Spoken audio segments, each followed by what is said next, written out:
Lecture du livre de l'Exode. En ces jours-là, les fils d'Israël partirent de la ville de Ramsès en direction de Sukkot, au nombre d'environ 600 000, sans compter les enfants. Une multitude disparate les accompagnait, ainsi qu'un immense troupeau de moutons et de bœufs. Ils se firent cuire des galettes sans levain avec la pâte qu'ils avaient emportée d'Égypte et qui n'avait pas levé. En effet, ils avaient été chassés d'Égypte sans avoir eu le temps de faire des provisions. Le séjour des fils d'Israël en Égypte avait duré 430 ans. Et c'est au bout de 430 ans, c'est en ce même jour que toutes les armées du Seigneur sortirent du pays d'Égypte. Ce fut une nuit de veille pour le Seigneur, quand il fit sortir d'Égypte les fils d'Israël. Ce doit être pour eux, de génération en génération, une nuit de veille en l'honneur du Seigneur. Parole du Seigneur.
Louange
Seigneur soit avec vous.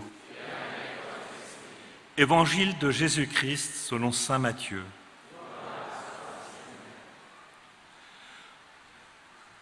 En ce temps-là, une fois sortis de la synagogue, les pharisiens se réunirent en conseil contre Jésus pour voir comment le faire périr. Jésus, l'ayant appris, se retira de là. Beaucoup de gens le suivirent et il les guérit tous. Mais il leur défendit vivement de parler de lui. Ainsi devait s'accomplir la parole prononcée par le prophète Isaïe. « Voici mon serviteur que j'ai choisi, mon bien-aimé en qui je trouve mon bonheur. Je ferai reposer sur lui mon esprit. Aux nations, il fera connaître le jugement. Il ne cherchera pas querelle, il ne criera pas. On n'entendra pas sa voix sur les places publiques. Il n'écrasera pas le roseau froissé, il n'éteindra pas la mèche qui faiblit, jusqu'à ce qu'il ait fait triompher le jugement. Les nations mettront en son nom leur espérance. Acclamons la parole de Dieu.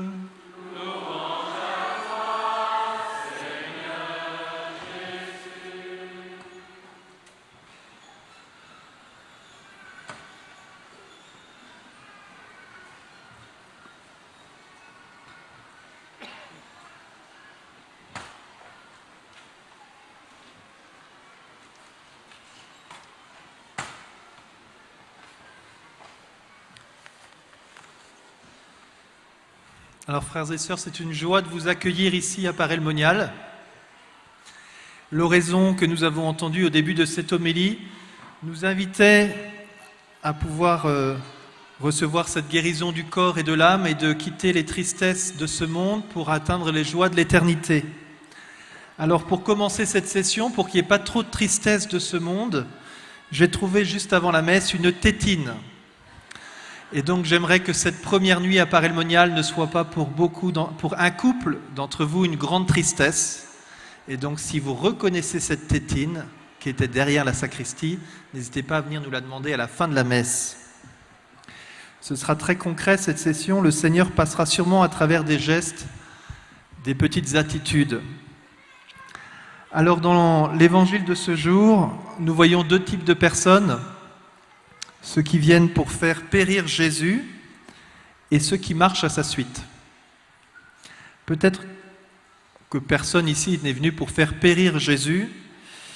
Il y a quelque temps, une sœur de la Visitation de Paray-le-Monial nous a dit qu'elle était venue lorsqu'elle était adolescente à Paray-le-Monial aux sessions pour pouvoir regarder ça à distance et pouvoir juger en disant vraiment ces sessions de l'Emmanuel, je vais pouvoir en parler après. Elle a fini par rentrer au monastère de la Visitation. Alors, d'autres ont pu se dire, je vais une fois venir à Paray, comme ça tu ne m'embêteras plus. Je pourrai finalement avoir les bons arguments pour te dire, on n'y retourne plus. En tout cas, je vous invite plutôt, non pas à rester à distance, mais à suivre Jésus. Et à rentrer dans cette suite dont on nous dit dans l'Évangile, que tous ceux qui le suivaient furent guéris par Jésus. Beaucoup de gens le suivirent et il les guérit tous. Il les guérit tous. Je pense que Jésus veut tous vous guérir, veut tous nous guérir pendant ce temps de session, avec cette condition de venir se mettre dans ses pas, de le suivre, chacun d'entre nous, quel que soit notre âge, de suivre Jésus. J'essaie de réfléchir à plusieurs guérisons. Vous voyez, Dieu peut nous guérir physiquement. J'ai vécu 2 ans dans le pays du Père Tardif, pendant mon expérience en coopération, et donc nous savons que Dieu peut guérir nos corps. Et nous aurons une journée de prière pour les malades, et nous sommes invités à intercéder pour tous ceux qui souffrent physiquement, dans leur âme ou dans leur corps, pour que Dieu leur donne une guérison, et Dieu peut le faire. Et en même temps, je suis interpellé par l'évangile que vous connaissez sûrement des 4 paralytiques qui portent ce paralysé à Jésus, qui vont même percer le toit pour descendre ce paralytique au milieu de la scène. Et Jésus va leur dire « Tes péchés sont pardonnés ». J'imagine les 4 porteurs en disant « Mais On n'est pas venu pour ça.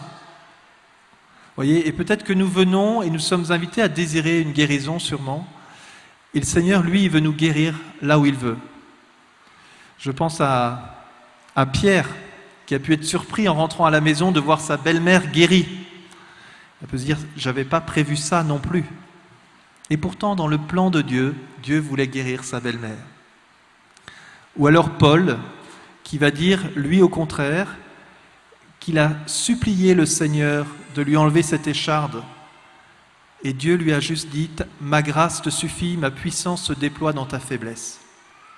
Donc c'est mystérieux, les lieux où Dieu veut nous guérir.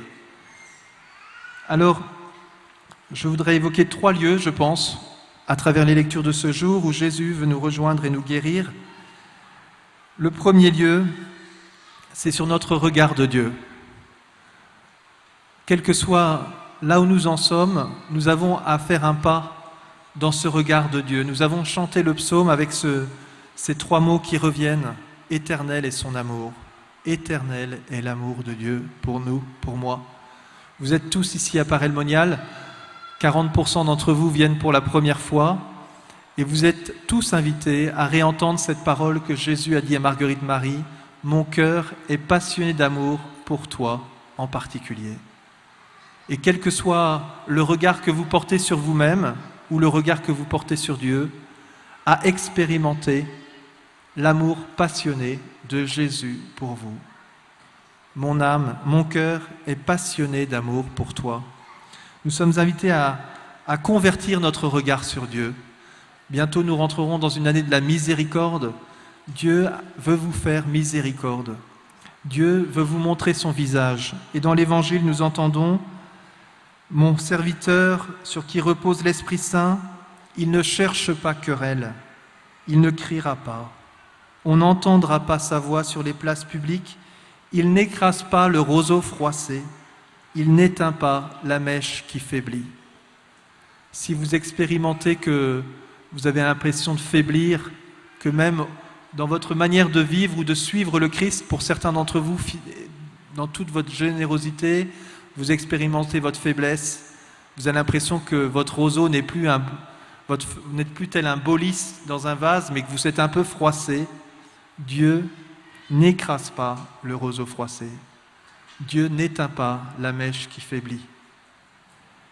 Expérimentons, goûtons cet amour du Seigneur, et c'est peut-être la première chose sur laquelle que nous sommes invités à vivre en ces jours. Vous voyez, de rentrer dans ce murmure que nous pouvons prendre tout au long du jour. Éternel est ton amour, Seigneur. Éternel est ton amour pour moi. Nous fêtons 40 ans de session, et pendant 40 ans, nous avons vu des merveilles. Tellement d'hommes et de femmes ont goûté cet amour de Dieu. Peut-être beaucoup d'entre vous l'avez vécu. Eh bien, refaites mémoire, revisitez les lieux où Jésus vous a montré son amour. Deuxième lieu, deuxième guérison que le Seigneur veut pour nous, c'est sûrement cette guérison de notre péché. Et à travers le texte de l'Exode, où nous voyons ce peuple qui pendant 430 ans a été esclave en Égypte, le Seigneur veut vous libérer de vos esclavages. Et le plus grand esclavage, c'est l'esclavage du péché. Les plus grandes paralysies qui nous bloquent, c'est les paralysies de notre péché. Alors nous pouvons pendant ces jours nous tenir en vérité face à Dieu. Voilà, Seigneur, mon péché, ma faute est toujours devant moi, dit David. Voilà, et je me présente tel que tu es, tel que je suis, devant toi. Et je viens pour accueillir ce pardon. Voilà, ton péché est pardonné. Accueillir ce regard de Dieu sur nous qui se penche et qui nous relève. C'est peut-être une épreuve pour vous, où ça demande un peu d'humilité quand même. Et les prêtres qui sont là seront à votre disposition pour vous écouter. Jésus dit, je ne suis pas venu pour juger le monde, je suis venu pour le sauver. Jésus n'est pas venu pour vous juger, mais pour vous sauver. Dans l'Évangile, il est parlé du jugement de Dieu. Et nous voyons comment ce jugement se manifeste. D'une certaine manière, pour ceux qui ont l'habitude de contempler les grandes églises, nous voyons le jugement de Dieu, c'est le Christ avec les plaies de sa passion.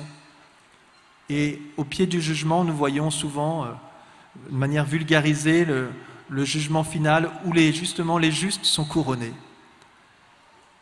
et la miséricorde veut être donnée à chacun d'entre vous. Dieu ne veut pas qu'un seul de ses petits ne se perde. Donc, deuxième lieu, regoutez le regard que Dieu a sur les pécheurs. Je vous donnerai juste cette autre figure, après vous avoir cité cette parole de Jésus à Marguerite Marie.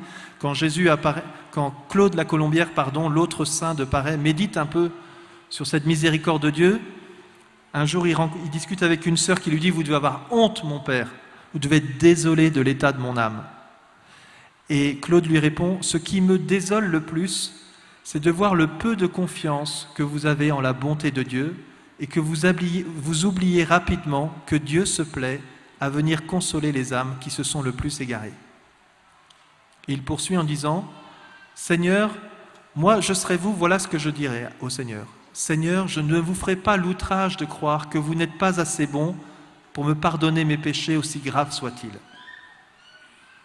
Je vous imagine, voilà. Eh bien, allez découvrir la miséricorde, aussi graves soient vos péchés. La bonté de Dieu dépasse cela.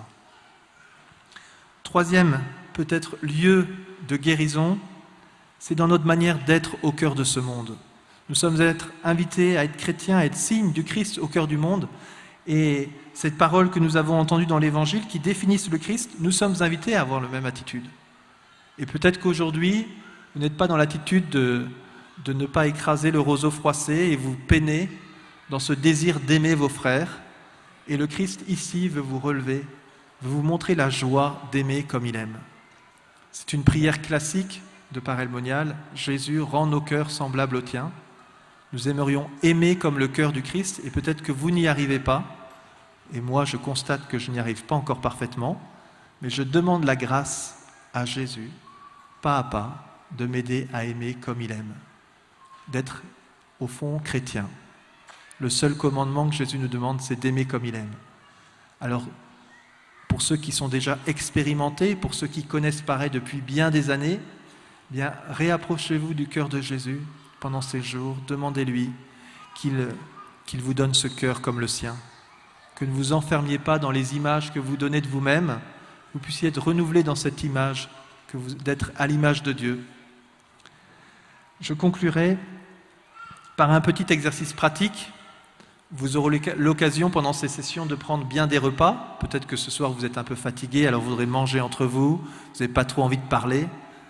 Mais n'hésitez pas à prendre ce temps, à vous partager entre vous, avec d'autres que vous ne connaissez pas, comment ils ont découvert la miséricorde.